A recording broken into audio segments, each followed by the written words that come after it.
आज की इस वीडियो में हम जानेंगे कि हमारी पाइथन लैंग्वेज में फंक्शंस क्या होते हैं। तो चलिए वीडियो को स्टार्ट करते हैं। सिंपली आप अपना विजुअल स्टूडियो कोड एडिटर को ओपन कीजिए। हमने पिछली वीडियो में जाना कि हमारे बुल्ट इन फंक्शंस पाइथन में क्या होते हैं। उनके कुछ एग्जांपल्स है जैसे कि प्रिंट और राउंड अप और राउंड। ये हमारे पाइथन में प्री डिफाइन या बुल्ट इन फंक्शंस है जिनको हम कॉल कर कर सिंपली यूज कर सकते हैं। और आज के इस वीडियोस में हम जानेंगे कि कैसे हम अपने फंक्शंस बना सकते हैं पाइथन में जिनको हम जरूरत पड़ने पर बार बार इस्तेमाल कर सकते हैं। तो चलिए अब हम देखते हैं कि हमारे फंक्शन का क्या फॉर्मेट होता है। हमारे फंक्शन का फॉर्मेट होता है डीईएफ डेफ। डेफ हम डिफाइन करने के लिए यूज करते हैं और उसके बाद हमें अपने फंक्शन का नाम देना है। यहाँ एक बात गौर करने की है कि हमारे फंक्शन का नाम एकदम मीनिंगफुल होना चाहिए ताकि हम फ्यूचर में जब भी अपने फंक्शन को कॉल करते हैं या रीड करते हैं अपने कोड को तो हमें आसानी से समझ आ जाए कि हमारा फंक्शन किस काम के लिए है। तो यहाँ पर जैसे कि मैं एक ग्रीटिंग सॉफ्टवेयर बना रहा हूँ जो कि अपने क्लाइंट्स को ग्रीट करता है, तो यहाँ पर मैं लिखता हूँ ग्रीट, GR 2 times ग्रीट, और यहाँ पर हमें ब्रैकेट्स यूज करने हैं। सिंपली हम इसको अब टर्मिनेट करते हैं कोलन के साथ और एंटर प्रेस करते हैं। और यहाँ पर हम अपने जो भी नेक्स्ट लाइन ऑफ कोड लिखेंगे वो हमारे ग्रीट फंक्शन के अंदर लिखे जाएंगे, क्योंकि हमारे कंपाइलर ने यहाँ पर 4 वाइट स्पेस की जगह छोड़ी है जो कि या तो आपको खुद छोड़नी पड़ेगी या आप एक एडवांस कंपाइलर यूज कर रहे हो तो ये खुद ही छोड़ देगा।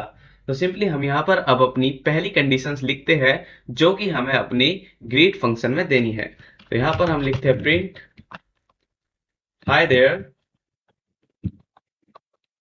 प्रिंट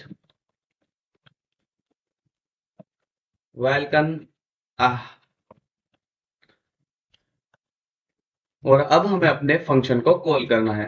तो हम अपने फंक्शन को कॉल करने के लिए यहाँ पर अपने 4 वाइट स्पेस के पहले लिखेंगे कि जो हमारी कॉल हो वो हमारे फंक्शन से बिल्कुल अलग हो। सिंपली हमें अपने फंक्शन को कॉल करने के लिए जो हमारे फंक्शन का नाम है वो लिख देना है। जैसे मैं लिखता हूँ ग्रीट, और बस यहाँ पर हमने अपने फंक्शन को सक्सेसफुली कॉल कर लिया है। मैं यहाँ पे आपको बताना चाहता हूँ कि हमारे फंक्शन के दो पार्ट होते हैं।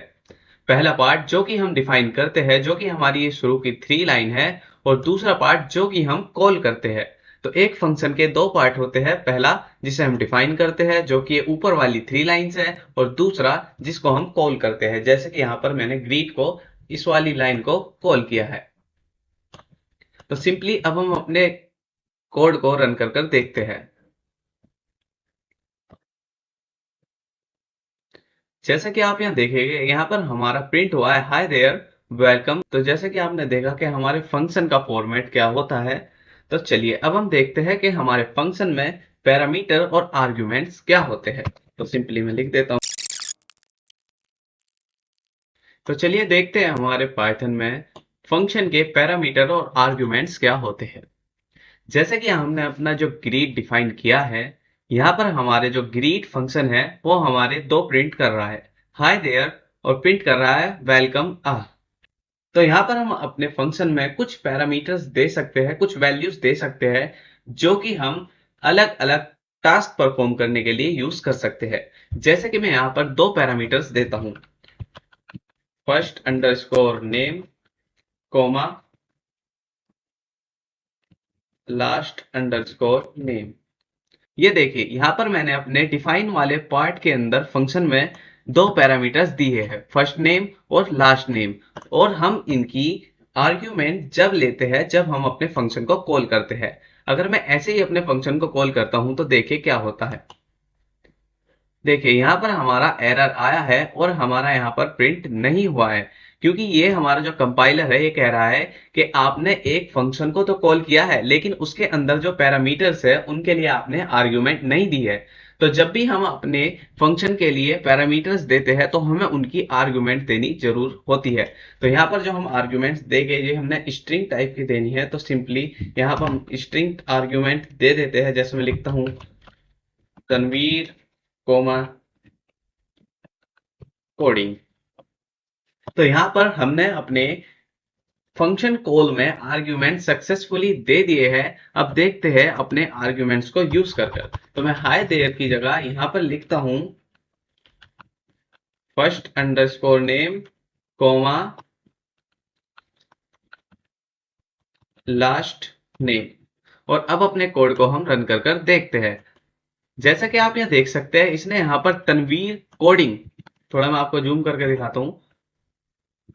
तो जैसे कि आप यहाँ देख सकते हैं, यहाँ पर इसने हमारा तनवीर कोडिंग वेलकम यहाँ पर इसने हमारा प्रिंट कर दिया है। इसका मतलब है कि हमने जब यहाँ पर अपने फंक्शन को कॉल किया है तो यहाँ पर हमने दो आर्ग्यूमेंट सेंड की है, जो कि इन पैरामीटर्स के लिए है, फर्स्ट नेम के लिए तनवीर और लास्ट नेम के लिए कोडिंग।